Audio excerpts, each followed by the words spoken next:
guess what? I got a fever. You give me fever, fever in the morning, a fever all through the night.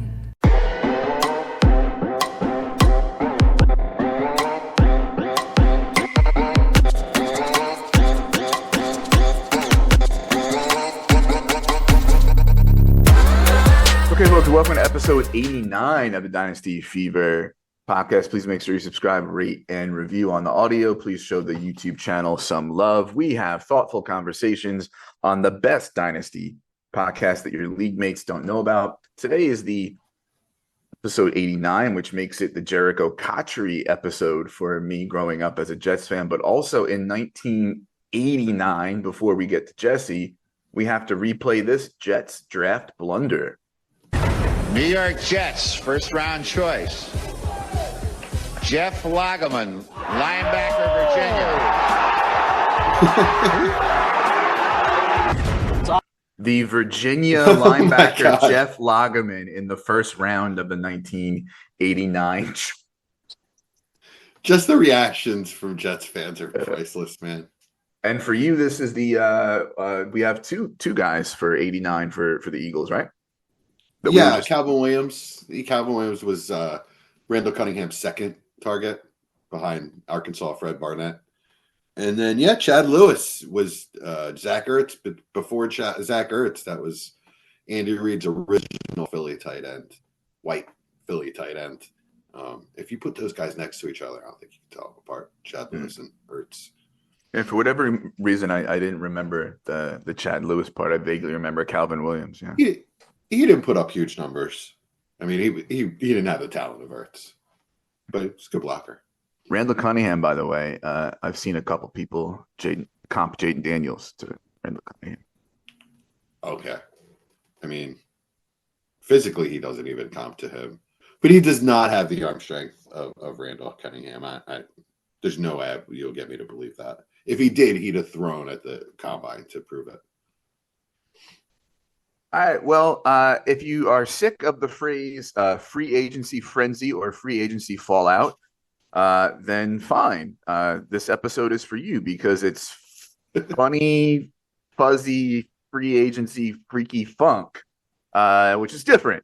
So we're going to talk about the dynasty impact of player movement, trades, free agency, and stuff like that from throughout this week. Big running back carousel. That's always fun because we'll take shots on running backs and be disappointed by all of that. But movement also quarterback, Kirk Cousins and the Fields drama. We have some other wide receivers and tight ends. Any particular place you want to start out in this discussion or?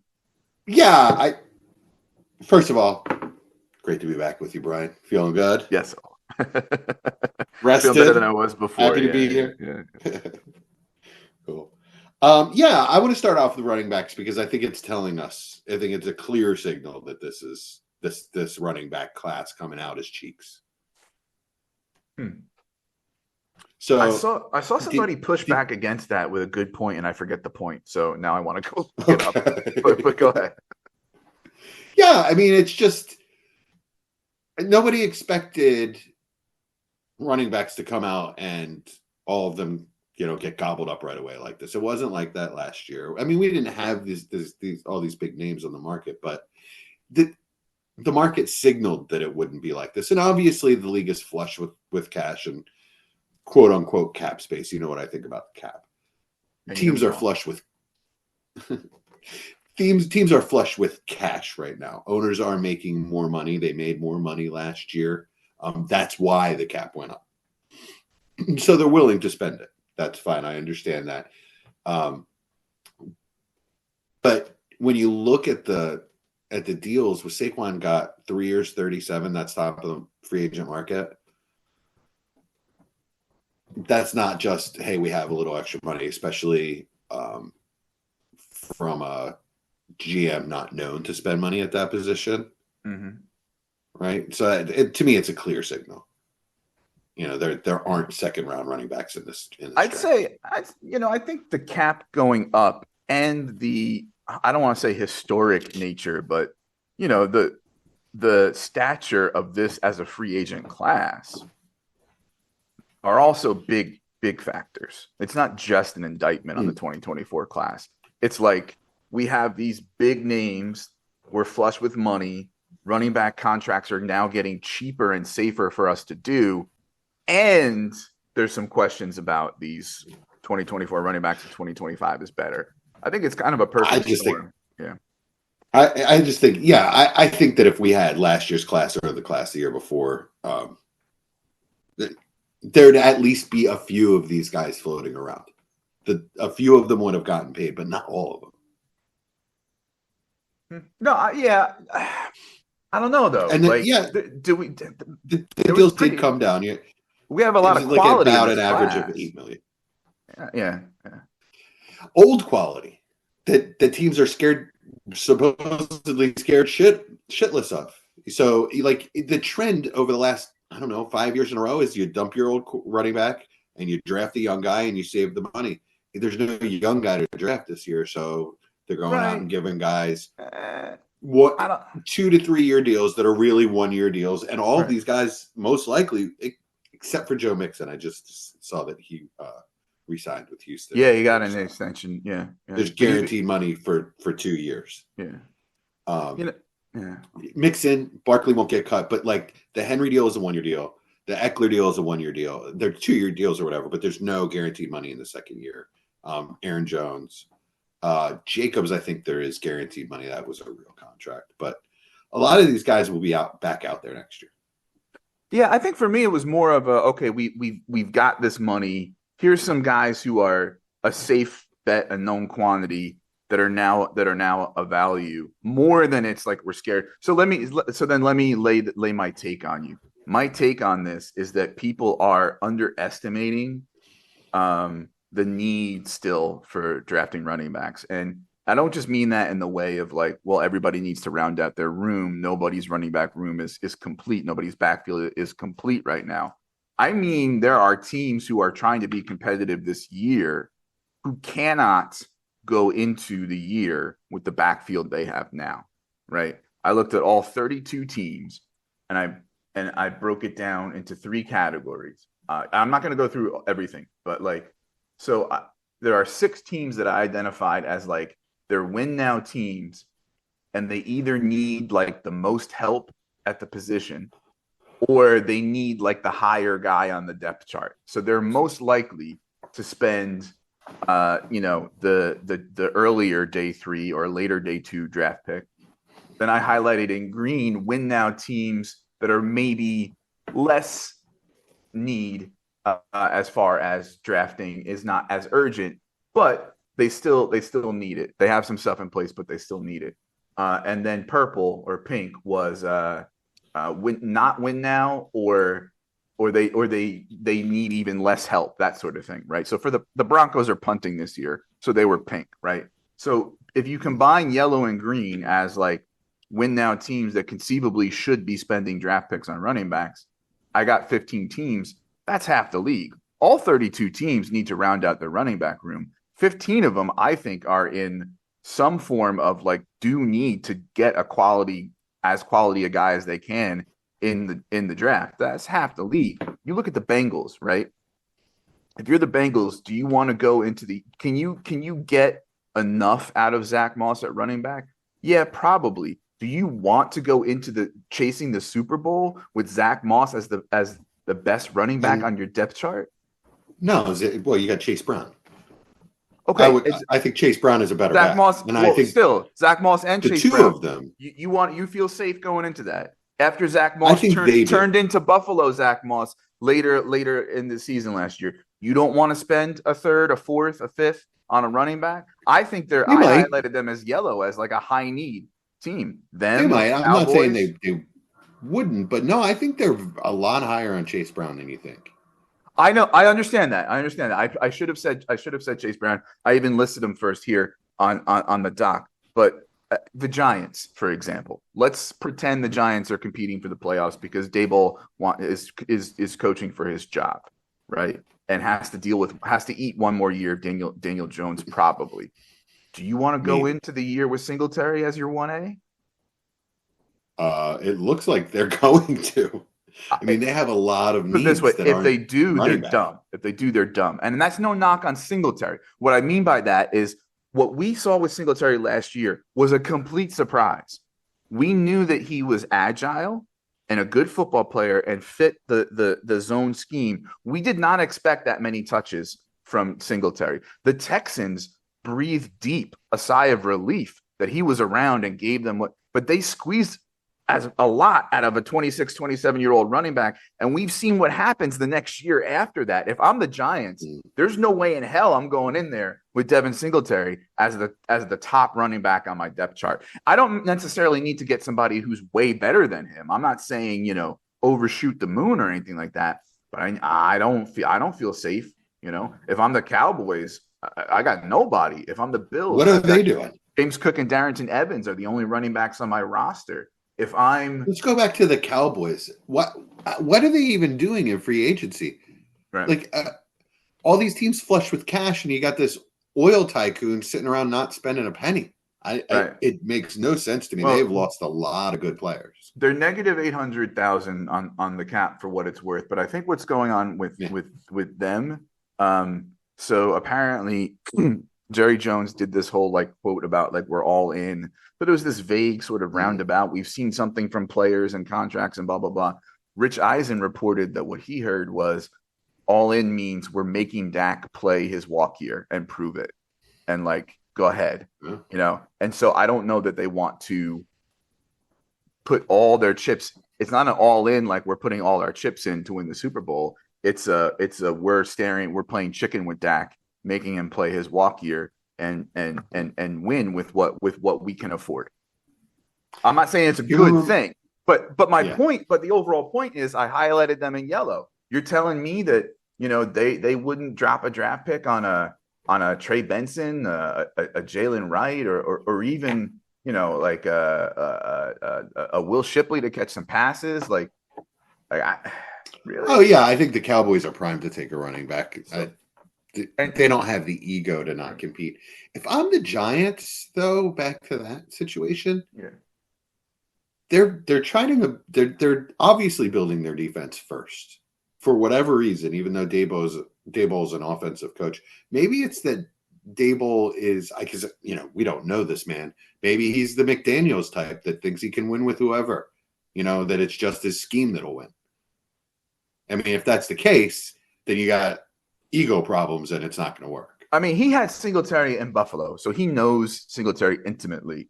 But you're telling me that Singletary, Eric Gray, Gary Brightwell, Jashaun Corbin, and Deion Jackson is their backfield, right? Okay, so then the question is, are they plugging in on the bottom to round out the room, or are they plugging in toward the top of that depth chart too? Because Singletary and Gray, you don't want to go into a year with those two being your best two running back. I don't want to. If I'm them, whatever they do, they have to add weapons. So maybe that is, more of the modern type pass catching running back, a Bucky Irving type or something like that. Even though not sure that he's going to get high draft capital, maybe they draft somebody like that much later. Yeah, and so really, I could see it. I really think that people are not you necessarily, but people are misreading this as oh well. Now nobody's going to care about these running backs. They're still going to get basically this class starts at where Charbonnet was last year. There's no Gibbs or Bijan. Pick your RB1. You probably like whoever it is for you, Corum, Benson, whoever it is, right? You probably like him in the neighborhood you liked Zach Charbonnet or whoever your RB3 or 4 was last year, right? A little less. So, okay. So then we're really only losing the top. You know what I mean? The bottom. There was depth last year as well, right?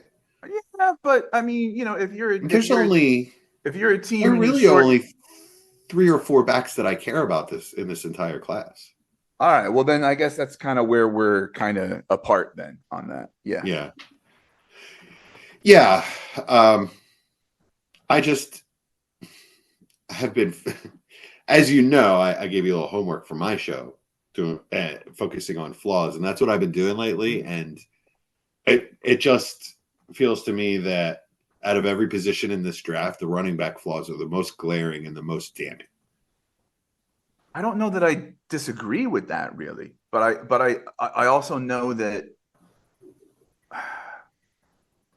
teams need running backs. They are going to get jobs. They're going to carry the football. Like, it's just, guys will get injured. These guys will play. They're going to have NFL jobs, right? Like, it's a good point. And yeah, some teams are going to spend anywhere from a late third to like a mid fifth on a back that they're going to rely on for touches this year. You know what I mean? Like, it's absolutely. So I think people are maybe overestimating the whole like running back suck this year. We're at the point of the offseason where every player is basically at their 100th percentile outcome. Right. So nobody's going to get hurt. Everybody's going to play to the maximum of their ability. This guy's definitely, Garrett Wilson's definitely going to take that next step and becoming a wide receiver one. No, none of these running backs are going to get hurt. Derrick Henry absolutely has one more. I'm in Baltimore right now. Oof. These guys are just pumping sunshine all up each other's assholes. Like, well, man, there's no way. And I'm like, guys, this is a 6'3" power back with speed. Like, a lot can happen for that to go away. And once it does, it's gone forever. Mm-hmm. So, like, yeah, I get it. Everybody is very, very sunshine and roses about all of these signings. Yeah. Most of these guys are going to get hurt, and we're going to have to rely on their backups. I will admit that even when we plug these guys in, the state of Dynasty running back is such that, I don't know, after 6, 8, 10 of them, it's who the fuck cares, and everybody's getting 10 to 13 to points per game, and so like everybody's an RB2 and 3. I get that part, right? I just think people are, especially because we have a good quarterback class and a good wide receiver class that's really deep. I just think people are overestimating how bad this running back class is and how it's going to plug into the NFL. I could be wrong. It's just my take. Right on. Do you want to dig in a little Chargers. bit? Gus Edwards is a fine short yardage and goal line back. Is that going to be the primary running back in a Harbaugh offense that runs that much? Okay, right. So so come on now, like that's what I'm saying. Like, come on, people. Anyway. Yeah. Well, Harbaugh has a specific running back he's staring at in this draft that he loves. Nothing will give me more sexual pleasure during the NFL draft than Blake Corum not going to the Chargers. Oh God, it's just the dot connecting in people's minds, just so perfect. Also, just I find the Corum high a little bit annoying, but that's a whole other story. Yeah, Michigan fans. It's just any stan of I used that right. Any stan of a college player before they get to the NFL is a little annoying to me. Do you want to play a little game with the running backs as long as we're on them? All right. Okay.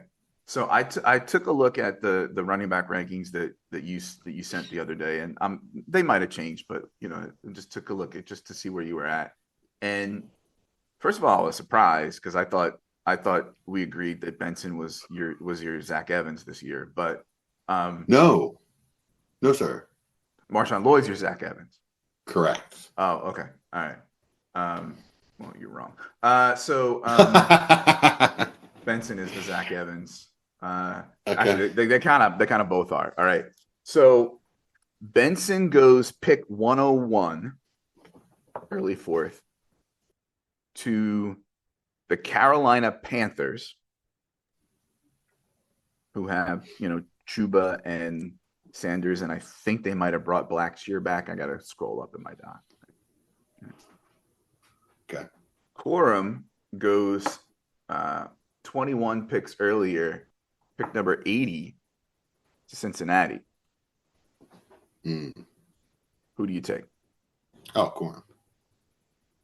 I mean, that is a very fluid ranking for me. Yeah. Either one. It really kind of changes on a daily basis. Right? It's going to depend on where they go. Yeah, especially with the running backs, right? Lloyd, Marshawn Lloyd, goes pick 87 to Dallas. I'd have to put him on my board at that point. But a guy I'd have like him. a guy you like better, Braylon Allen, goes 125 to Tampa Bay. I mean, there's a need for a back like that, so at least I feel like he'll get touches. That's so kind of why I put him there. They both sound like both of those landing spots sound like third-round rookie draft flyers to me, like priority flyers. This is how I see the third round. Estime gets drafted 130th overall to Baltimore. He's there when Henry leaves, Or I don't think he'll ever take over a job on his own, but yeah, I mean, I agree. Yeah.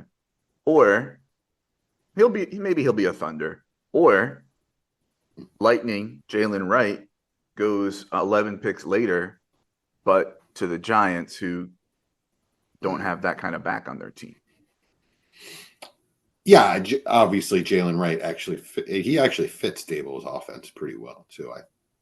I would like that. They still need to work on that offensive line. It was such a disaster last year. So for me to like a running back behind that line is, but also judging offensive lines from year to year is very sketchy. It's like we're worse at that than than we are at judging landing spots. Like most of us don't know shit about offensive lines, and even if you do, I mean, it's easy to see the Panthers signed 2 big name, high money guards.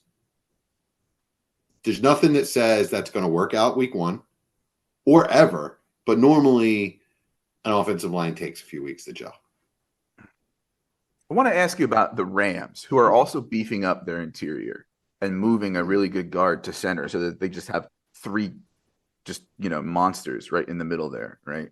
And last year, from what the X's and O's people tell me, the Rams were running much more duo rather than zone. And that worked better with Kyron. Later in the year, yes. It was a switch for McVay to move to that, right? And that this is sort of... Yeah, he switched mid-season to it, actually. And that's just sort of in that trend is beefing up that interior. Does that point to a certain back they might look for as a cheap free agent or as a rookie in that regard? Like I would say more as a rookie. Yeah, I could see them taking a swipe at a late round running back or an undrafted agent to challenge, because they don't. I guess their backup would be Zach Evans. Is there someone else there that I'm forgetting? Zach Evans, so Ronnie Rivers. Oh, Ronnie Rivers, I forgot. He would probably be there too right now. But yeah, they need to upgrade over Ronnie Rivers. Yeah, so I mean, So I'm sorry, you're asking for a name. No, but also just the idea, and also what do we think of Kyron? He is in a tier I like Kyron. I think guys with me, but I feel so shaky about that. I have him at the bottom of the tier as the guy that I could totally see they draft sort of a guy that overlaps with Kyron's skills that doesn't have to be taken off the field for pass pro and reduce Kyron's touches. And now all of a sudden that guy without CMC usage is no longer, quite as valuable. Yeah. Braylon Allen or Shipley would probably fit that as a backup level kind of guy. Yeah. I mean, Brooks is good at pass pro.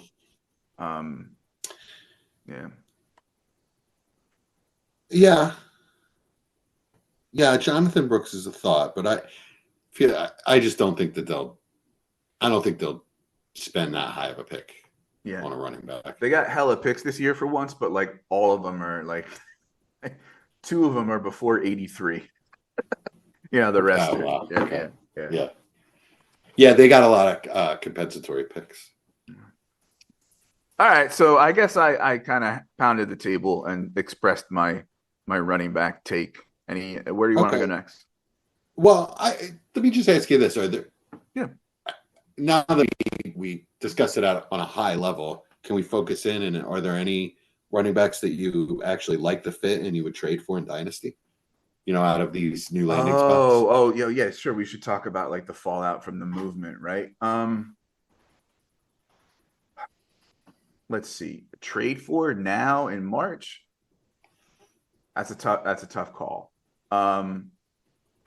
I like Barkley and Jacobs as far as the free agent signings as the best of the best as far as like workload and upside, even though people are and I think to a degree I can roll with this. They're saying that some of Barkley's ceiling is capped at the goal line and receiving on the Eagles.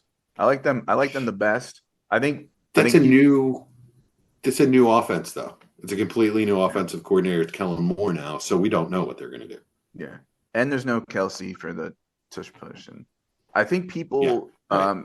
I'm going with the narrative that Tony Pollard wasn't really himself until week 10 or 11 last year, and if you look at the splits, you see a much better back. I'm curious about that one because essentially it's a Spider-Man meme with Tyjae Spears. As far as the kind of backs they are. I want to know what numbers they're wearing. I would really like one of them to wear a single-digit number and one of them wear a double-digit number so I can tell them apart. I said on War Games the other night, if they wear 22 and like 32, I'll have to wait till the play's over and read the name on the back of their jersey. It's like 86 and 88 for Ertz and Goddard. Oh yeah, yeah. Yeah, I think Derrick Henry for like the 1 year fantasy impact for a contender. Yeah, I think his value went up for sure. He's probably, I think, the best probably 1 year impact. But yeah, that's kind of where I'm at with that. Swift, I don't love the Swift. No, I don't. Oh, you don't? No, I don't like it. No. Why don't you like it? Is it because you like Roshan? No, well, I've never been all that big on Roshan, but he is there. I like Swift the player, but he's limited to what he is, right? If you look at his yards before contact with the Eagles, I mean, he was fast enough to get through the holes. Those holes were big. But now you're looking at a guy who now goes to a likely worse offensive line, even though they're in the middle of tweaking it, right? He's a pretty good receiver, but not a great route runner. He doesn't really have great vision for reading the blocks. He's not going to be a goal line guy. He's not pass pro. Roshan's that. Like, he's looking at like a between the 20s kind of meh that I like him a lot better on the Eagles than I do on the Bears. Put it that way. Yeah, that makes a lot of sense. I hear you. The key is going to be volume. If he gets enough volume, he's got enough ability to break off enough of them where he'll score touchdowns. Just the electricity and the efficiency. But yeah, it's concerning. It's a very crowded backfield. I really like all three of those backs. I think Roshan is going to be a different back this year. You're going to see he's going to be back kind of pre-injury Roshan. Mm-hmm. Yeah. I just didn't think he was himself last year. I do see what you're saying. It's kind of a mess. I'll tell you what somebody told me the other day. They disagreed with me that I like the Eckler in Washington more than I like Singletary on the Giants. Yes, of course. The Commandos have a starting point. They're going to draft their franchise quarterback for better or for worse, whether it works out or not. They're starting over with, they're starting over with so many pieces right now, bringing in some veterans. But they already have a base of TMC and Jahan Dotson, which is so strong. I would much rather have a piece of that. Yeah. Would you rather have also Eckler played hurt after like week 4 or 5 last year? Like, he was never the same after high ankle sprain. I still think he's washed. He older and slower? Yes. Is he washed? That's a little. I think remains to be seen. Will he be better at Antonio Gibson's job than the way they used Antonio Gibson? Yeah, I think so. And they need that. They have B-Rob and C-Rod. They need an Eckler. I think different coaches. They're not going to. Right, new not gonna offensive be system, right? Like I think there's more upside in week to week in Eckler catching passes in PPR and having a nose for the end zone than Devin Singletary week to week on the Giants. Yeah, just the fact that he could still be Austin Eckler. I'll take the chance over Devin Singletary. We know what Devin Singletary is. If he gets crazy volume like that, yeah, he can be good, but that's not going to happen again. I could really see it go poorly, actually. And at minimum, I think we'll see out of Eckler the Najee Harris level receiving back that we saw like at the end of the end of Roethlisberger, that year where he just dumped it off 51-yard passes. That's, to me, that's like the floor for Eckler as long as he's healthy. He's still a good receiving back, whether he's fast and can break them or not. He'll still get the short gains.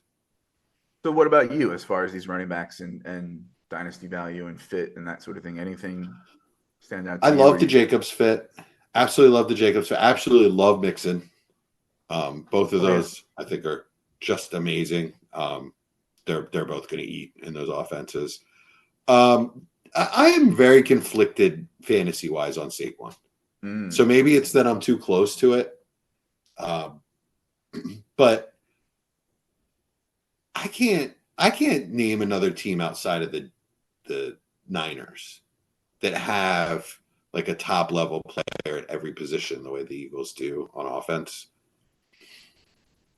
So like the Niners are obviously going to feed CMC. They've shown that. But are the Eagles going to feed Saquon like that? Is that going to happen? I doubt it. Yeah. I'm a little worried about his volume. I also, you have to at least have the discussion that one of the greatest centers of all time just retired on that team. So no matter what human being in the world you bring in to replace him, he's not going to be as good. So even though we have his backup, Cam Jurgens, we expect Howie to take an offensive lineman high in the draft. You still have to at least consider that the line just might not be as good.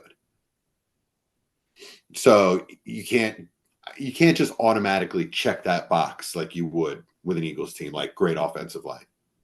I would say there's a better chance that it's a good offensive line. And there's a chance that shit kind of falls apart. Lane Johnson's old. They don't have a right guard. Cam Jurgens is moving over to center. Will that work? Mailata's had his challenges. There's a lot for me to worry about with Saquon. And so like the floor to me is all about his efficiency. Mm-hmm. It's all about him being the greatest back in the NFL. It's not, and also he's going to have a piece of a big pie. It's going to be one of the best offenses we assume. Yeah. Right. If it's like the 49ers, it's just I was going to say hard to predict week to week, but CMC was pretty easy to predict week to week. We don't know that they're going to beat him like that. Mm-hmm. No, yeah, I don't expect that. No, it's not really the Kellen Moore way. Yeah. But no, it's not. And but it does signal that I think they are looking to protect Hurts on a lot of those short yardage. What do you think of the Aaron Jones fit? I feel bad for him because I think with Aaron Jones last year, we were seeing that like when healthy, Aaron Jones is a little more ageless than people think, and he's a quality back, right? I think on a per game basis, he did pretty well, especially when you just count like his full games last year. Yeah, but now he's in Minnesota, which runs less, and also now has Darnold plus rookie question mark perhaps at quarterback. Hawkinson. That's a tough spot for Aaron Jones to fall into. First of all, I put out many texts into the ether. What the fuck is Kwesi doing? All right. I don't know if you remember. My brother went to high school with him. Oh, that's right. Okay, yeah. So, I've been texting my brother and some of his friends, and nobody's saying shit. But Kwesi's fucking up, straight up. Like, okay, I understand if you don't want a crazy bid on a 34-year-old quarterback with a torn Achilles. I get that. But Darnold, come on, man. Fields is still out there. You're swinging for the dirt. They're obviously going to draft a quarterback, but Darnold, listen, in the right system, which they have the same verbiage and stuff like that, he is I don't think he's a all that bad a bridge these days. I think he's kind of like recovered some of his like, you know, and then I think he's like a bad bridge. I don't know. How about all right? So the one positive I can give you is that he's good at dumping off. He's good at checking down. So I guess that's a good fit for Aaron Jones. Like you can get sneaky value out of something that like everybody's looking at that and going, bleh. So maybe you can actually get Aaron Jones for like an early third or a late second. That's, or maybe you have an aging wide receiver you don't believe in, like Lockett, something like that. Zamir White? I've never liked him. He was cromulent and adequate and passable last year in Jacobs' absence. At the moment, there's nobody ahead of him on the depth chart with Jacobs' exit. I still can't bring myself to like it, to have faith in it, to want him more. Even in Dynasty, then I don't know, Brian Robinson or Mixon or Ramondre. Like I don't know. Am I off there? Is it just like bias against Zamir White? Yeah, probably. And I do believe he has productive and frank holidays, so he's got that as a positive check mark. He's perfectly cromulent. Right. Simpsons. Okay, yeah. Okay, I was like, but and Biggins is a perfectly cromulent word. Mm-hmm. No, I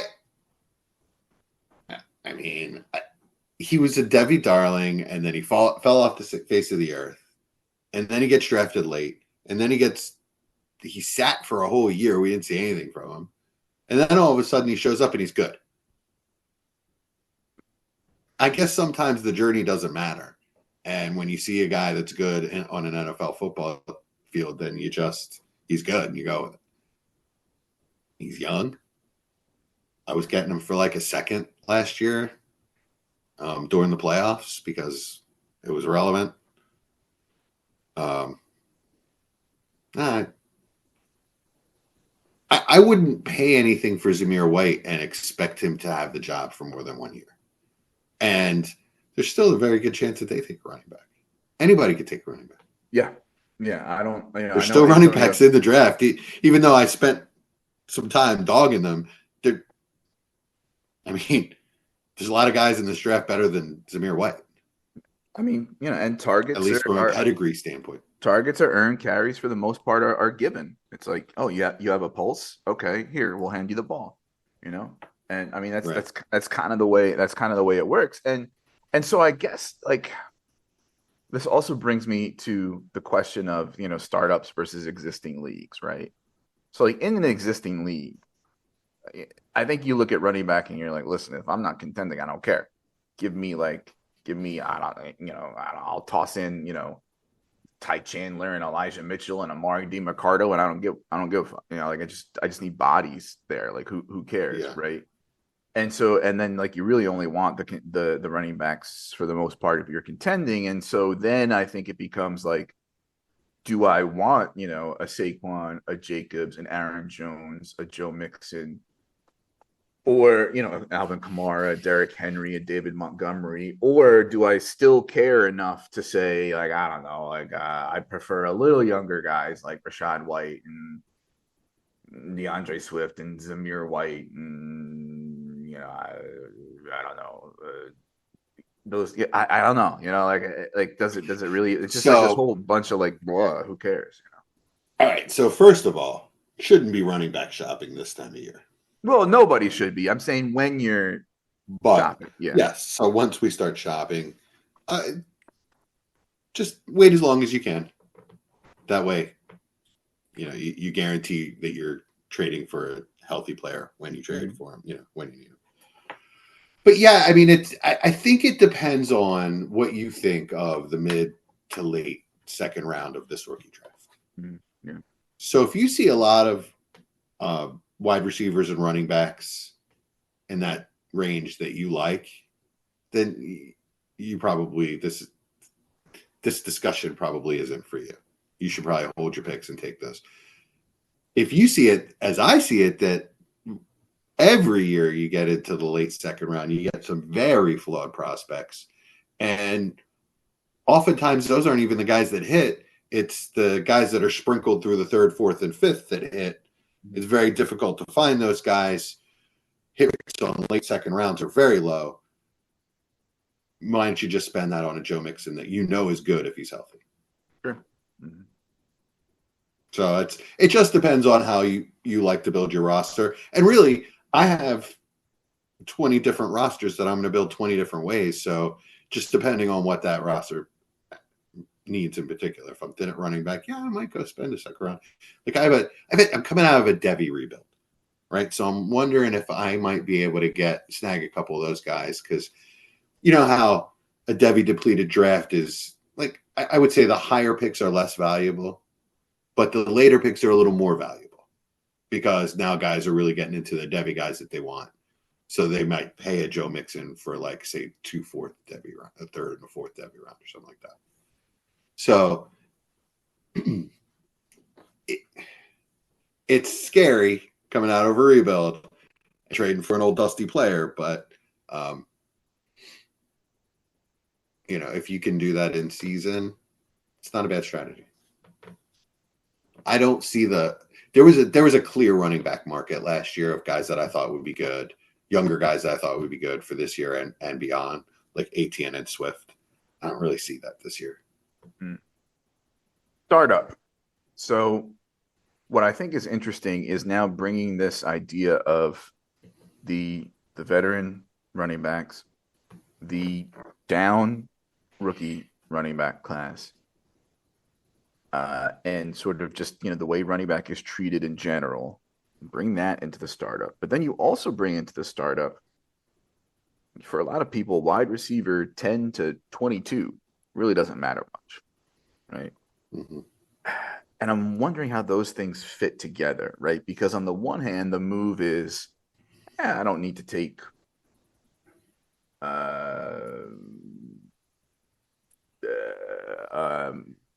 Nico Collins or Brandon Ayuk or, whatever. Now, because I can get T. Higgins, Michael Pittman, Debo, right? Or vice versa. It doesn't matter to me, whatever gets picked first, right?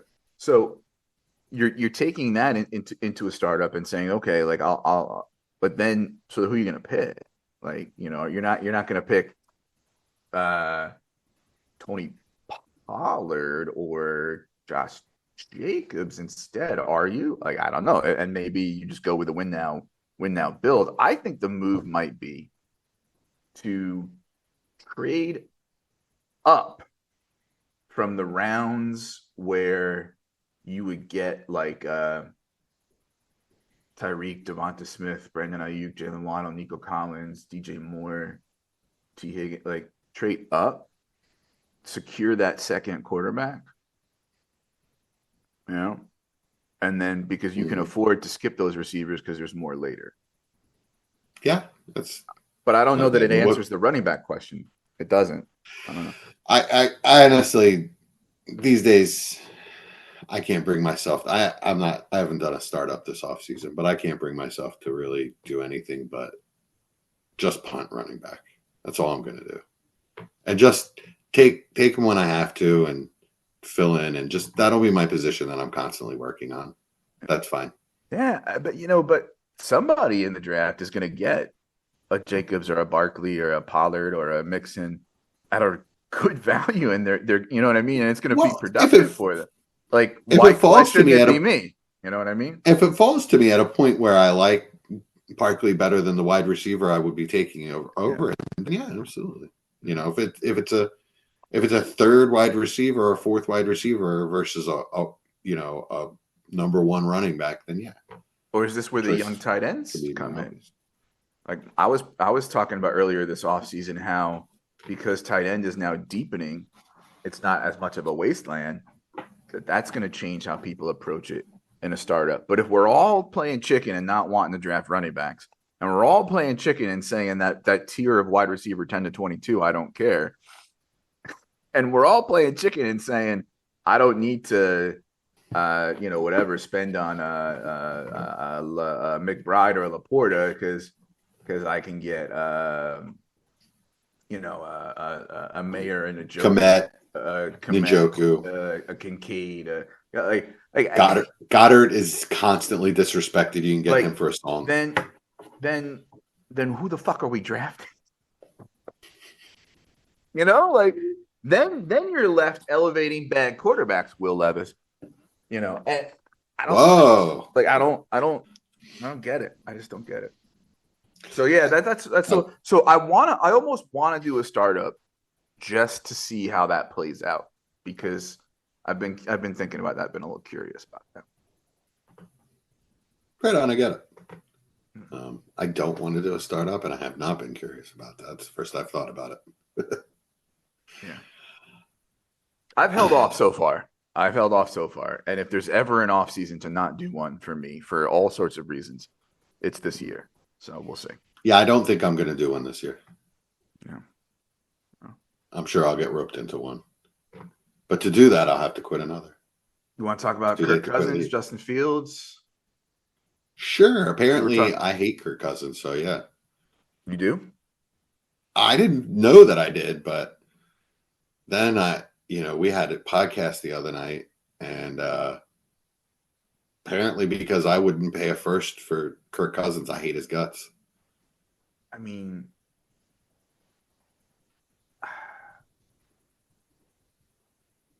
I still think he's going to retire. if it's an earned late first, in other words, like I'm a contender.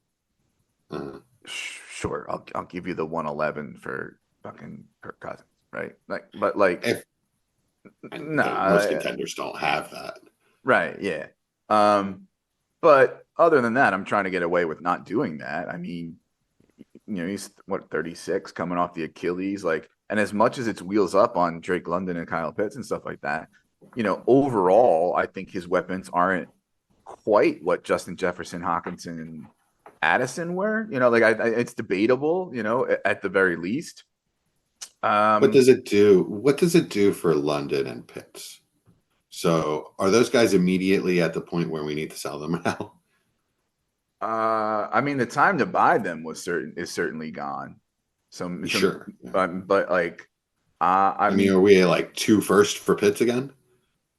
I don't know that you're getting that anymore because he still has the what if stink on it. Like, personally for me, I this is what I would do if I wanted Drake London. I wouldn't pay up for him. What I would do is see what kind of plus I could get from Amon-Ra or Puka if I had them. Okay. Because of the guys that are, say, I don't know, wide receiver 4-5-ish to wide receiver 9-ish in there. Okay, so 3-4-5, I have Lamb, Amon-Ra, AJ Brown, right? I think Amon-Ra has the least talent and skill in that. I shouldn't say talent and skill. He has maybe the lowest ceiling, right? He's outkicked his coverage as far as his talent goes. Like, he is kind of the 4th round prospect that he got drafted as. He ended up in a really good place, gets open and gets peppered with targets. He gets spammed with targets. I don't see him as the dynamic player that CeeDee Lamb is or AJ Brown can be, right? Then I've got Garrett Wilson, Chris Olave, Puka, and London in a tier below that. And I would say that Puka of those guys is the Amon-Ra in that tier, the guy who's kind of out kicking his coverage as far as like the athlete that he is. Ended up in a good spot, smart football player, strong hands, like tough blocker. We love that. But what's the ceiling in that group? He's probably, I think, personally got the lowest ceiling. So if I've got one of those two guys, I'm going to try to tier down a bit and see what kind of plus I can get on. If I have Tyreek, I'm going to see if somebody will give me a plus on top of London. Puka and Xavier Worthy. I'm sorry, Puka or London and Xavier Worthy? Puka, London and Xavier Worthy. Yeah, I think I'm with you on that. Olave or that. London and Worthy. London and Xavier Worthy, because I think London and Olave are close enough that it's almost like a free Xavier Worthy. Okay. Garrett Wilson was the other guy you had that tier, right? He's at the top of that tier. That's where it starts to get a little interesting, I think, because how long is Aaron Rodgers going to be there? And who's next, right? And now, this is now the third year of his rookie contract, right? So there's the fourth year and then the fifth year option. Who's quarterback after 2024? I mean, do I know that much about, what Cousins is doing after 2024? No. And I think that's where, because he's also coming off an Achilles. That I think that starts to get a little interesting. So you're asking me London and Worthy or Garrett Wilson? London and Worthy, because I think the combined shots on goal there, I'll take. I think I'd take Garrett Wilson for sure. Probably Olave over them. Okay. How about Amon-Ra or London and Brian Thomas? Amon-Ra. Amon-Ra or, well, who's your fourth receiver in this draft? We'll say one. Amon-Ra or London and 105? London and 105. Okay. So because that tier of up to the first 7 picks at the moment is like that's gold right there. That's But it could include 108 as well. It could because JJ McCarthy, something like that, right? Right. And so even if you're not Xavier Worthy, but if you're not high on JJ McCarthy and you have the 108, well, somebody might take him before you and push one of those other guys, Rome or Bowers, down to you. Mm-hmm. Which I firmly have Rome behind Neighbors at this point because of what I think their ceilings can be in the NFL. Yeah, and I think you also combine that with Rome. Like I like Rome. Don't get me wrong, and I love him. I think there's a clear break between those three and then my next couple. He's a 4th-year player, right? Didn't put up his season until his 4th year, and it was, I guess, about as good as Neighbors' season was in his 3rd year, and he did that with a 6th-year quarterback who, was out there at age 30 playing against teenagers. You can say, oh, well, he had to compete with Jalen Polk and Jalen McMillan, and like, okay, fine, but also there's a lot anyway. But there's for me, it's the ideal person that they can become, the player that they can become. I like what Neighbors can be. Neighbors has a better ceiling. Yeah, I just feel like I've seen players like Neighbors succeed more than I've seen players like Rome succeed. I mean, the people who do the sort of data that bundles prospects as far as like, here are some profiles that are similar to him when it comes to size and production and expected draft capital. Like Marvin Harrison and Malik Neighbors are like Jamar Chase level. You know what I mean? Like that's not true of Rome. As much as I love Rome, it's just not true of him. Rome is Mike Williams level, and that's is there a world in which he has a better career than Neighbors and maybe even Marvin Harrison? Sure. There's a lot in Rome's favor. Smart, humble, hard worker, wins short and intermediate in better And ways. Often physical because of he's physical, wins short and intermediate. I think right. better than Neighbors does on film sometimes. So there's a lot going for Rome. Things could break right for him, but if I'm betting on ceiling, I'm betting on Neighbors. Sorry, Dallas. So what I was getting at with all of that is, I think there's a sell window for Drake and Pitts.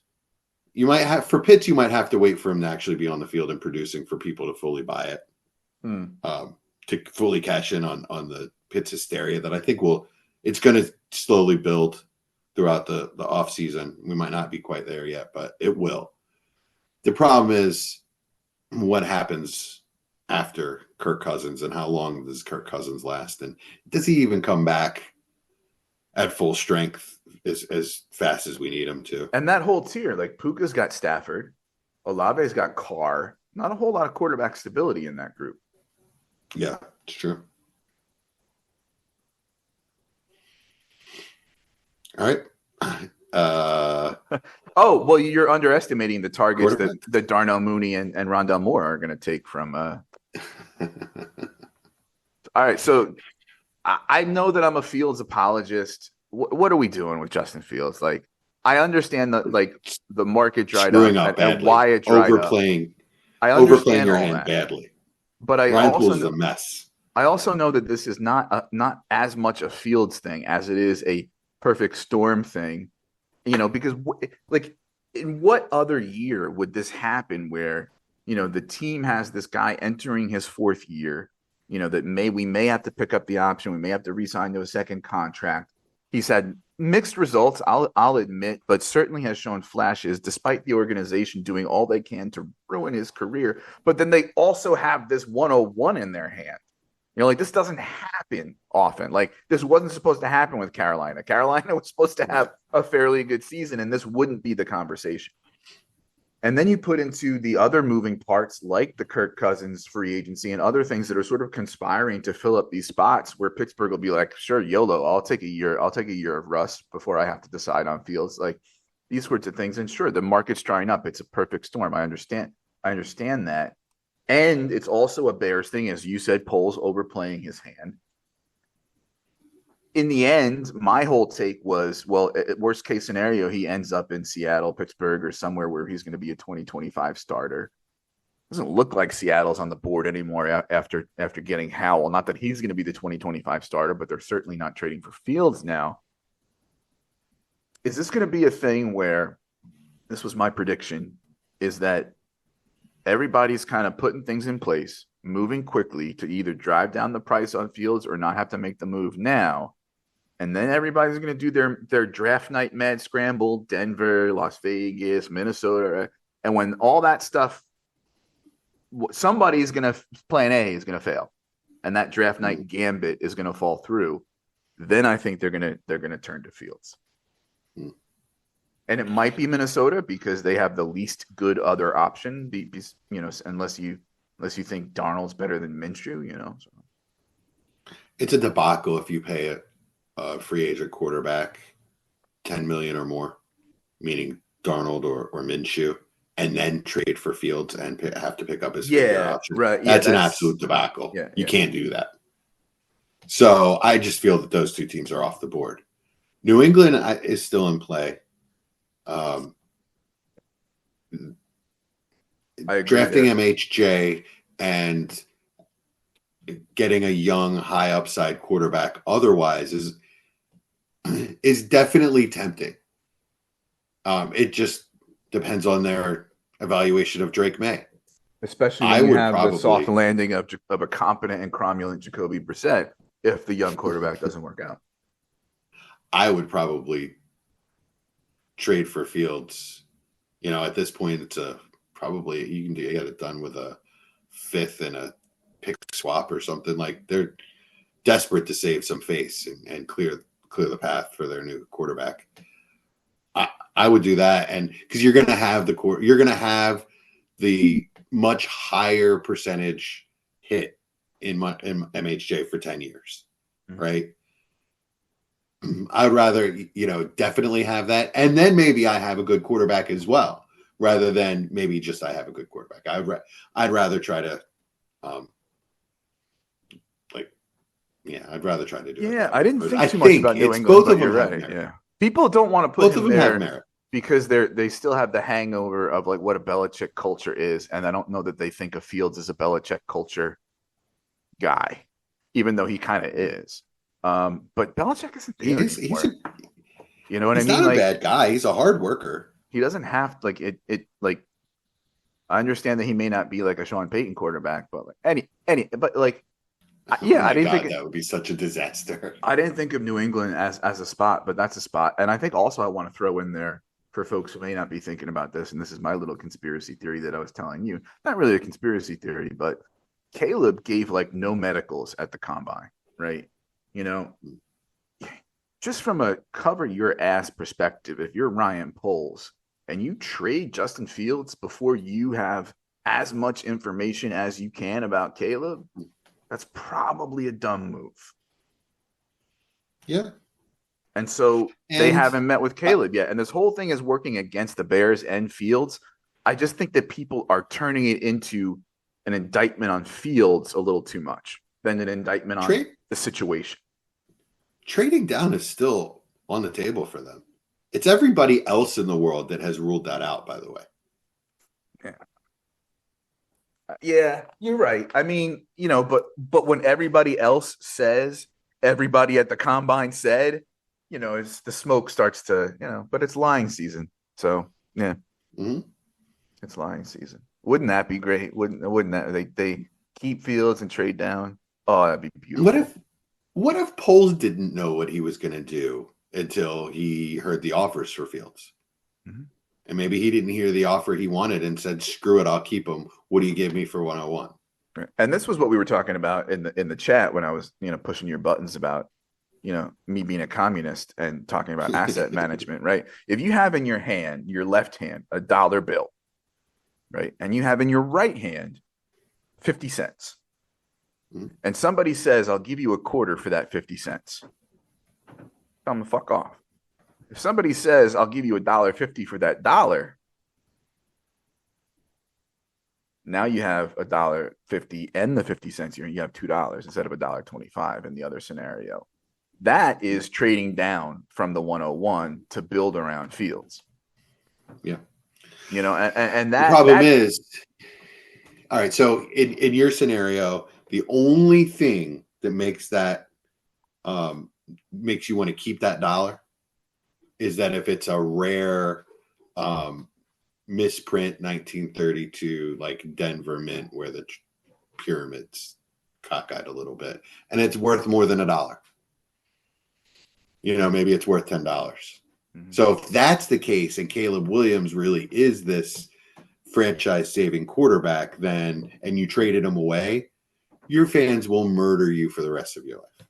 Okay, which won't be long because you just got murdered. What if I asked you this? You can't go into September with the dollar and the 50 cents. I can't go into September holding both the dollar and the 50 cents. You have to, or I shouldn't say September. You can't go into, I don't know, May or whatever, holding the dollar and the 50 cents. You have to, if you had to move one of them, don't you take it depends on your evaluation of that dollar. Is it really that, or is it a forgery? It could be a forgery. So you really have to either become an expert or rely on your experts to tell you what that dollar is. If you don't think that dollar is this rare find, then you have to trade it away for $1.50. What if I think the dollar could be a rare find and has a good probability of being a rare find, but I know that I can get more than it's worth now for it when I can't get that for the 50 cents? My question would be, what do you do when you go to Atlantic City? What's the first thing you do? Strip club? No, I've only been to Atlantic City ever like twice. So one time I played Keno waiting for somebody, and the other time I went to a fish show on the beach. So if I'm you, I'm right. I'm asking the right person because every person's different. If I'm you, then I absolutely trade it because I'm not a gambler. If I had one of my best friends in the world came to visit me last weekend, and he just wanted to see what live casino and horseshoe casino were all about, and then he found out there was Keno in the bars here in Maryland, so that's all he wanted to do. He should keep that pick. Okay, so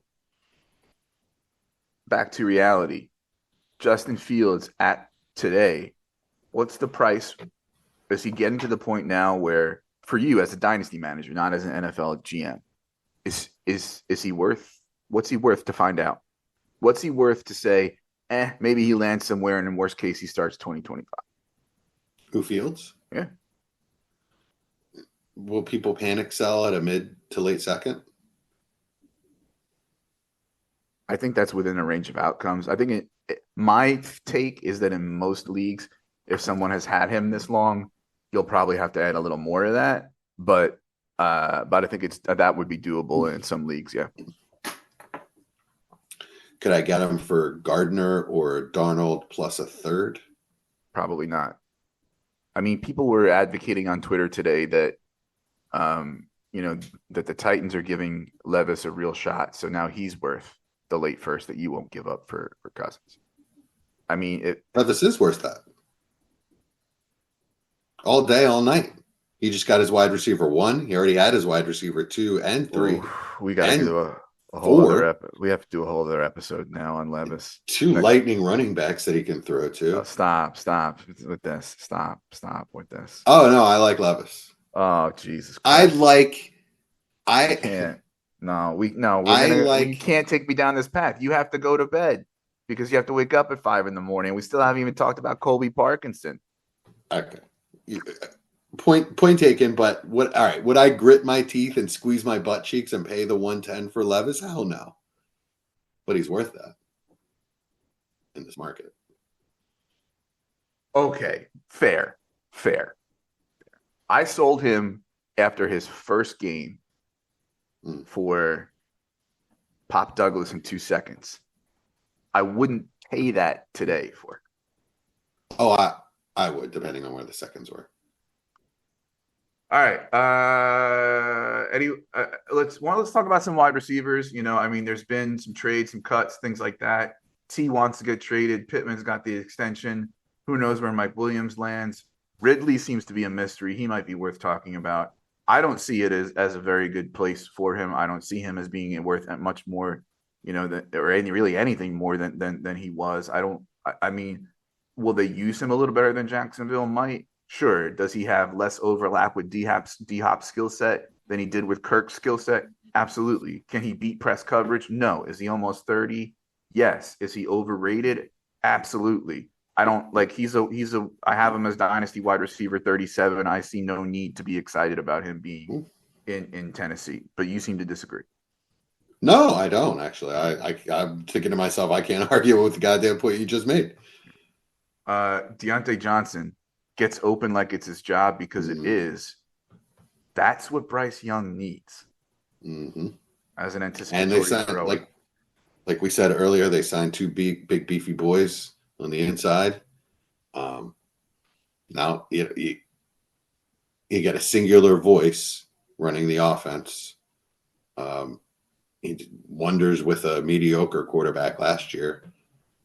Wonder what he could do with a top prospect. Somebody I still think that Bryce Young is good. If they can protect him, I think this is going to work out nicely. And hey, maybe having Deontay Johnson draw coverage gets our boy Mingo some single coverage on the outside, get some jump balls. Wouldn't that be nice? He's not going to get separation, but this is what he needs to be successful to get any measure of success out of it. That's a fair point. I just was yesterday talking to somebody about how Xavier Legette is Jonathan Mingo 2.0, and I want no part of it. And so I'm just having a lot of Mingo in my life lately. Legette and I, we're not going to get along. I compared him to a refrigerator box. That's my comp. Because I'll be sleeping in it in 2 years, or no, that's how he moves. That's my comp, my player comp to Xavier Legette is a Whirlpool refrigerator box. But did you see that Raz? Great. Yes, I did. Great. So let's talk about Bryce Young then real quick. Because of Sure. the Deontay signing, the guards, the offensive line, the better coaching, that sort of thing, his ceiling might not be what we thought it was. But I've got him at quarterback 14 in a tier with Jordan Love, Tua, and Brock Purdy, and kind of like a short and curly hair above Justin Fields right now because of Justin Fields' dip in value. He's going with the rookies mixed in. He's going on KTC for like quarterback 2021, and I think probably relatively speaking a buy at this point. Yeah, agreed. So we're all really, really big fans of him on War Games. So we've been screaming about this for a few weeks. Yeah, he's a buy. I tried a couple things, and I don't think his owners are willing to sell him yet. Unfortunately, it's only been 1 year, so they're not spooked enough. But before all this free agency stuff started, I tried to get Bryce Young and the 202 for Fields, and was told to go pound sand all the way up the Rio Grande. And then I tried a couple places to get. That was a Debbie depleted to it. No, it wasn't. It was a regular. I tried a couple places to get Bryce Young just for a high second, and people aren't ready to do that yet. Yeah, I could see that. And in fairness, I think his value is more like 108 to 110. I think so. Yeah. I mean, like that's a pretty fair value insulation for a 101 overall quarterback that has things on his report card that we can point to that aren't his fault that fucked up his year. I'm not saying everything wasn't his fault, but there's enough there to say he's a 101. We liked him as a leader and as a processor and as an anticipatory thrower. And there's these things that worked against him, including that he's 5'10", sure. Like, but I don't know. Like, so it's the hill that I stood on for Tua, right? Shitty circumstances early on. Nothing's changed with him as a prospect. We should still like him as much as we did. He should have more value insulation than he does, I think. Jerry Jeudy agreed. to does this do much for you with Deontay? I mean, I think I bumped him up a few spots in the ranks, but with unclear how the team is going to shake out, kind of hard to be too excited about this. Also, because he's at the end of his contract, so who knows, right? Yeah. I still think he's early to mid second value. 100 and which is a good value, by the way. He's always been a good value. Mm-hmm. That's true. Jerry Jeudy, the Browns. I was from Alabama. I looked up to Amari Cooper. Denver was dysfunctional. I feel wanted now.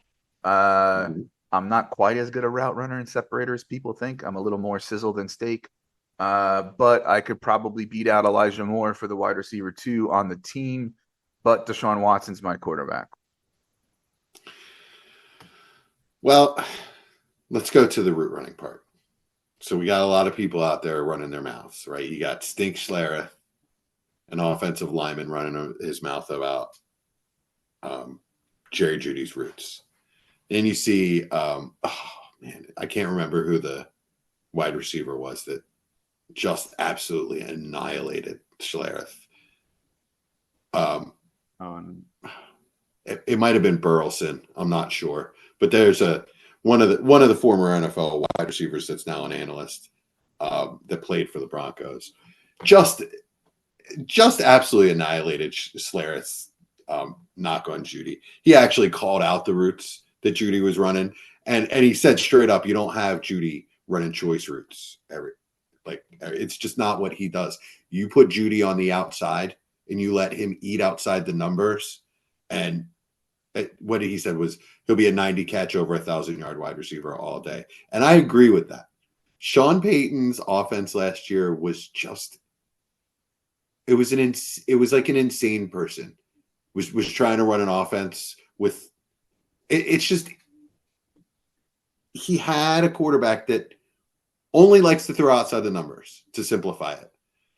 And all he really wants to do is just do what's open. Just be a point guard. Just distribute.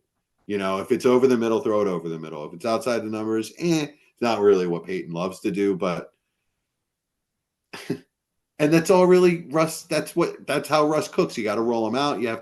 And they were just such a horrible fit with each other that how can you judge Jerry Jeudy because he's running the wrong routes? Because the offense was completely dysfunctional. The knocks I have with Jeudy, what scares me with Jeudy is between the ears.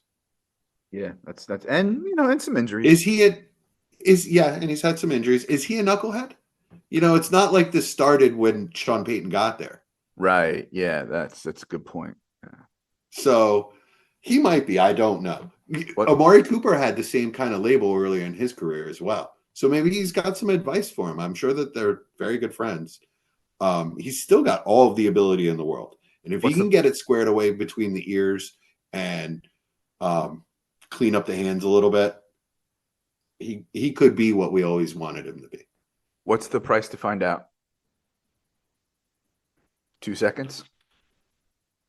No, thank you. Anything meaning you wouldn't give it. I wouldn't give it because of how bad the vibes are. Even though you like the player. Yeah. Yeah, right. I would jump at that if you offered that. So I think it's more like mid-second. Okay. If you want to cross over positions, well, actually, it's really tough to find a running back. I mean, that's currency, right? Like it gives us a sense of what the equivalent value is. I'm going to read some receivers. You tell me if you want them or Jeudy in Dynasty, like in this proverbial vacuum that you love so much. Yeah, let's do that. Teammate Amari Cooper. They're dead even, right? Amari Cooper is perpetually worth a mid-second. He has been for years. Fellow wide receiver 2 with quarterback Chris Godwin.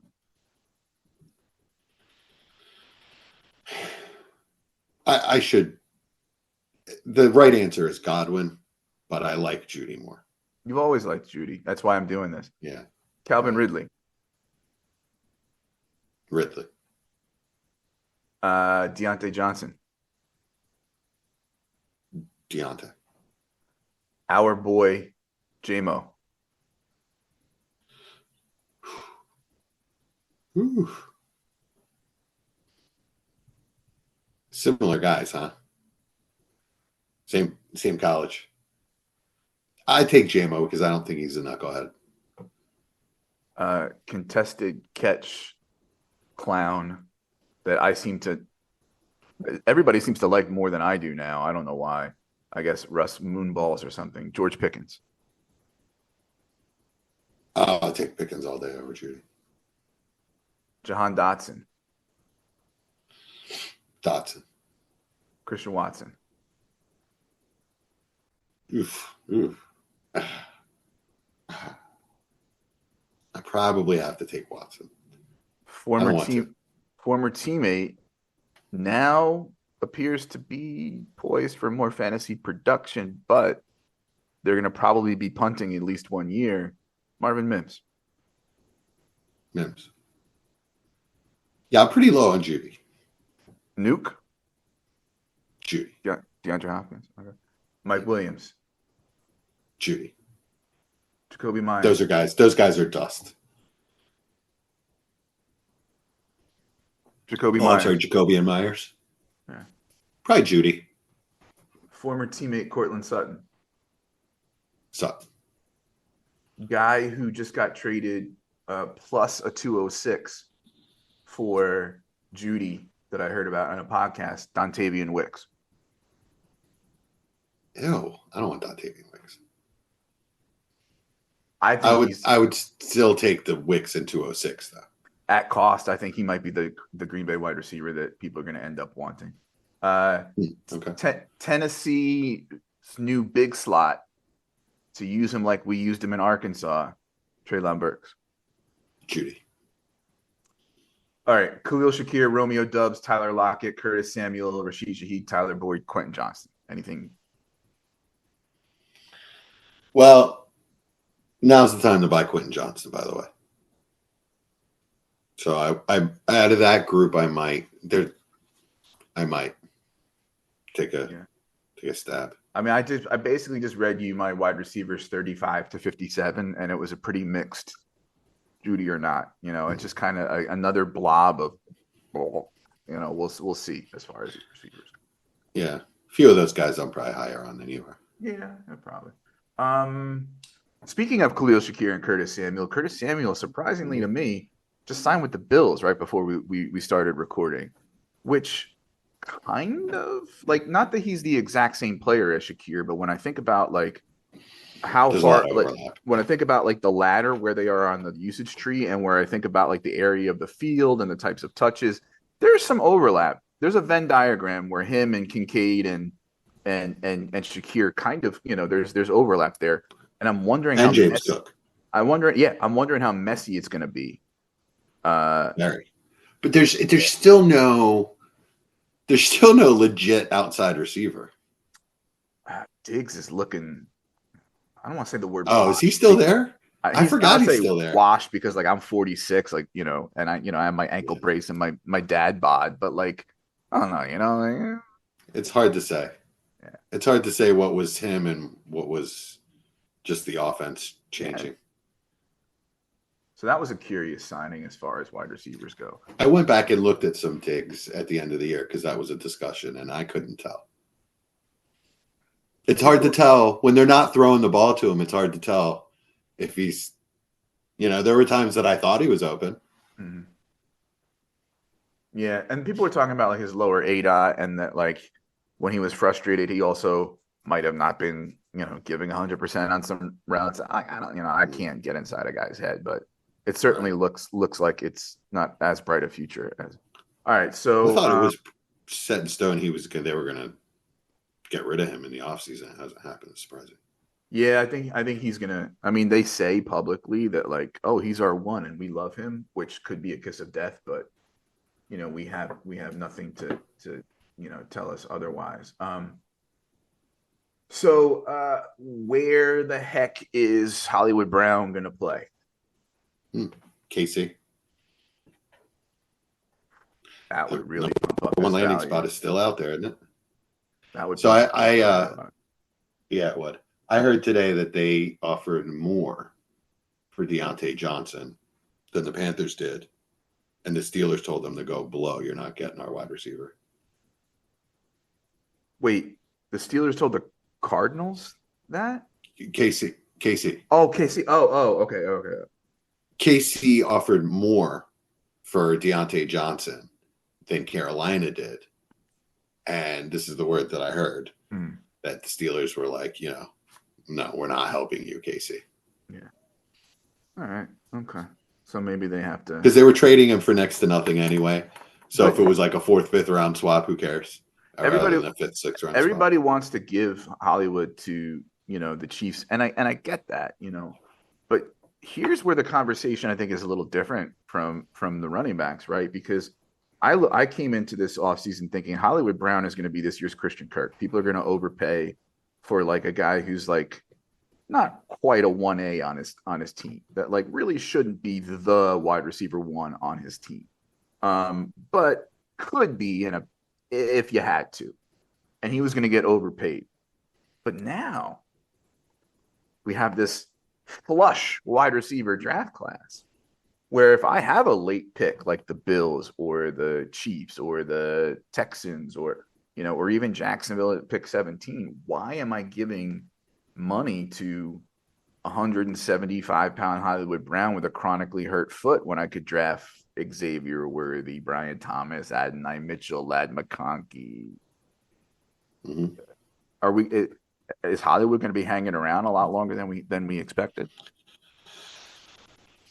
Could be. Yeah. Yeah, I'm not giving up anything for Hollywood right now.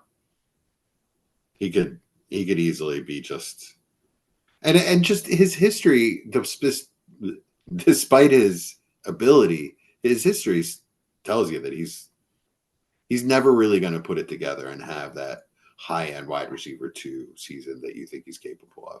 And if he does, it's probably only going to be once. It's getting to the twilight of his career a little bit. What without the perfect landing spot, I don't have much interest. Hot take. Derrick Henry is bad for Zay Flowers. Zay Flowers' best games came when the Ravens couldn't run the ball and or Andrews was gone. Henry's there to run it. Okay. Andrews is ostensibly back. He's going to be relying on those like scheme touch big plays. TD upside goes down. I'm not knocking him too much. It's just a little bit of a hot take. Yeah, Andrews being back is really what kills Zay's value. The fact that they haven't signed any wide receivers is a plus for him. It doesn't mean they won't. There's a million in the draft. So they let OBJ go for what it's worth. So do you want to talk anything about tight end? I do have my one, like I want to get my fun, sexually around. Sure, yeah. I want to talk about Colby Parkinson. He's such a Rams guy. Parkinson.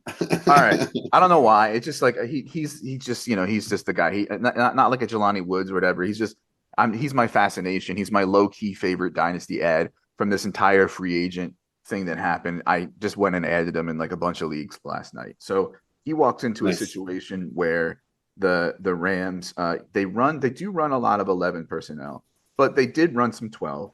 And Higbee had a major injury late in the season, so he's starting the year as the team's their tight end one probably ahead of Davis Allen, who is okay, and Bryson Hopkins, who's a little less than okay.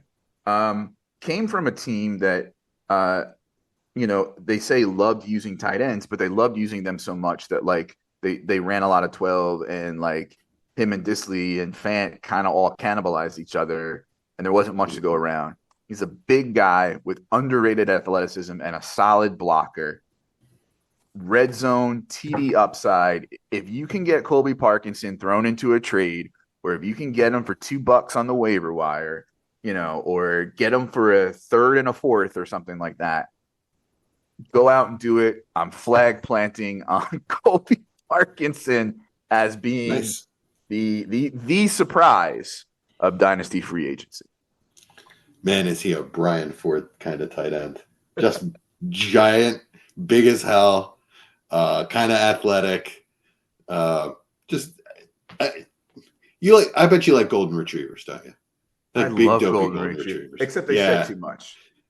Yeah, but that's Colby. He probably sheds too much too, I would guess. Yeah. and age-wise too. I think he's only 25 or 26, something like that. Maybe not even. Hold on. I'm gonna control F here in my rankings. I think if there's a guy that is, if you measure just by return on investment from this free agents, like cost versus the return on that cost percentage wise, it could be Colby Parkinson. 6'7", 265, age 25. Tight end premium, McVay offense, injured Higbee. Brian's pitching his own nipples right now.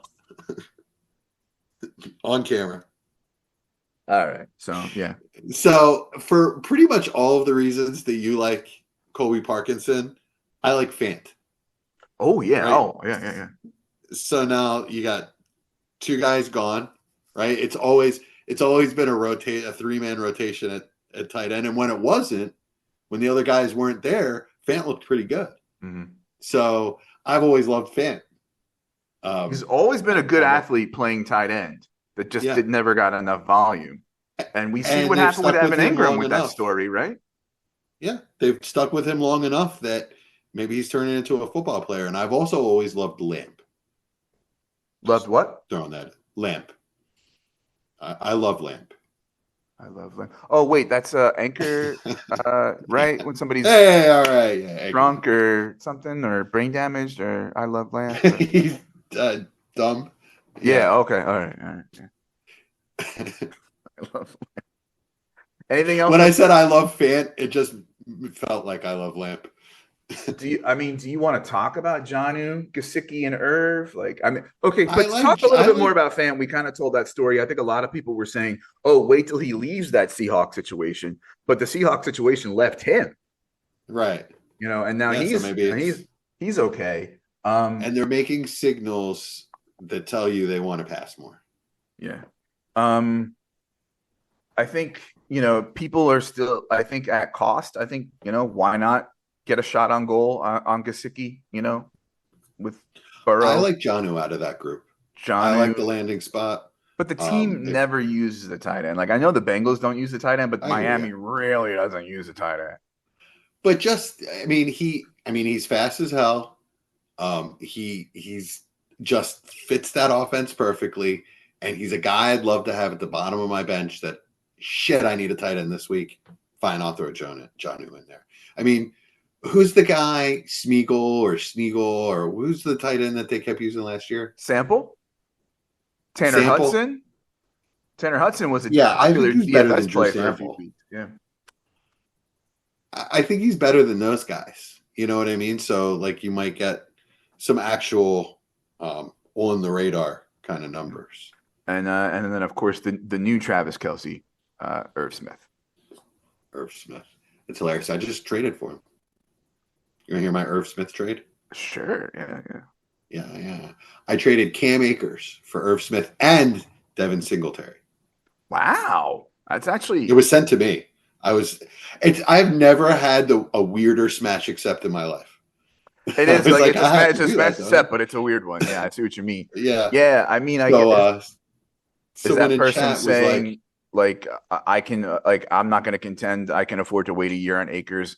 Let me flip a 27-year-old running back and a guy that just got traded to a Mahomes team. Like, is that kind of like how it worked? Or I guess so. Or maybe he missed the whole Akers towards Achilles thing and thinks he's trading for Cam Akers. I don't know.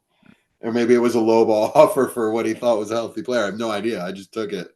Someone in the league chat was like, "Oh, did someone accidentally hit accept?" And I started defending my side of it. I was like, Cam Akers, second Achilles, I'll take what I can get. He's like, "Oh no, I wasn't talking to you." I was like, "Oh, okay." 1.5 premium. So, pretty standard premium. Not like, I know a lot of people play like only in 1.75 and 2 and all that, but I mainly just happen to be in mostly 1.5s.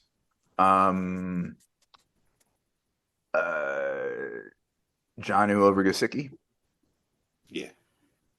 My faith is shaken in Gesicki, and I was a Gesicki guy. Yeah. 2/3 for Jonnu. What are you paying? Yeah, I think I would do that. Not high thirds, later thirds. Third to fourth feels better. Harrison Bryant to back up Michael Mayer. It's a pretty good backup to Njoku. Meh. Yeah, it's Harrison Bryant. Yeah, and it's Gardner as the quarterback. Gardner and Penix or Nix or whatever. AOC. Who? AOC. Oh, Aiden O'Connell. Yeah. Oh, yeah, I forgot about him.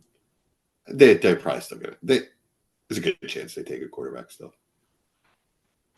All right, we ran through the positions. Anything left unsaid that you wanted to drop down here on our free agent, fun, frenzy, fallout, freaky, furry, Friday, foolish, fire sale, Frankenstein? Burberger. That's the only other thing I have to add. Are we going to do fevers and chills? If you want. I just, I don't know, you're with the time, we've been here a little bit, so I just wanted to. I got a Netflix version for you. Let's do it. All right. Fever, Ricky Stanicki. I am not a John Cena fan. I do not watch wrestling. I haven't since I was a child. But man, for a weird, stupid comedy, it got me. It was funny. And John Cena was excellent in it. He was very, very good. He actually showed some acting range. I was surprised.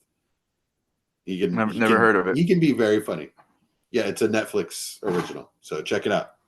So my fever is on YouTube. I've been discovering these like instrumentals that are good for your brain and relaxation and things like that, like for ADHD and relieving tension and lucid dreaming. And it's so good. It regulates this. It just makes me feel very good. Kind of, gets me a little less tight toward the end of the day. What about chills? I'm gonna go with this is sort of amoebus, but just the true crime explosion. These docs that are everywhere. You really gotta pick your poison. My wife watches all of them, and some of them delve into the Interestingly psyche enough, of Pick Your some... Poison is the title of one of them about a wife poisoning. No, I'm just kidding. Nice. You got really. It's just some of them really delve deeply into minds that are criminally insane. Just very, very sick people that you find out things that you don't want to know. Like she was watching one about a child molester that they were talking about how when he started becoming of age as sexually, he was attracted to people his own age as a pubescent. But as he grew, that attraction never grew, and he just stayed attracted to that same level. That's my chills, man. I didn't want to know that. I'll stick to Dateline. Just don't go any deeper than Dateline. Chris Hansen. My chills That's is to catch a predator. is I love you, Petco, but 3 times your website canceled an order that I did seconds after I ordered it because of the payment method that had for once in my life had plenty of money left on it. 4 times a customer service chat on the website failed to work or got cut off too early and that sort of thing. And I was about ready to scream and cry and pound things, and but I didn't. But yeah, thank you for almost ruining my afternoon, Petco. Bastards. Don't ever try to order shoes from the Nike website, ever, by the way. Because bad things will happen. Why is that? Every single time I have a problem. I don't know what it is with those people. Once it was my billing address was different than the delivery address. And that's because they were a gift for my niece. Do I have to talk to the CEO of Nike to explain that I'm sending a gift to my niece and I don't want to have to get it and wrap it and send it back out? It was ridiculous. Is it still Phil Knight? I don't think so. Yeah. All right, I guess that about does it for us. Poor AJ Dillon. What? He's back with the Packers. Yeah. I mean, it's fine. What? But he doesn't even have to move. Yeah. He's fine. I mean, he's behind a more talented back. I'm not a big fan and really hardly ever was. I just, kind of was like, oh, dude, like, I don't know, like, just go to even just go to the Cowboys. At least there's like a hope and a prayer that there's a little bit more playing time there, but they probably didn't want him. That's true. Yeah, that's true. I mean, I assume that he went out there and tried to find offers, and they're like, we'll take Audric Estime, go away. All right, please subscribe, rate, and review on the audio. Please show the YouTube channel some love. I'm going to throw an audio version of this up on the YouTube for those of you who like to consume your podcast on the YouTube. Time for plugs. Jesse, tell us about War Games, etc., and where folks can find you. Dynasty War Games on the Dynasty Warzone Network. We've been coming out on Thursdays or Fridays, mostly Fridays. We're a little early this week. We play games. We find out player values. We have a great time.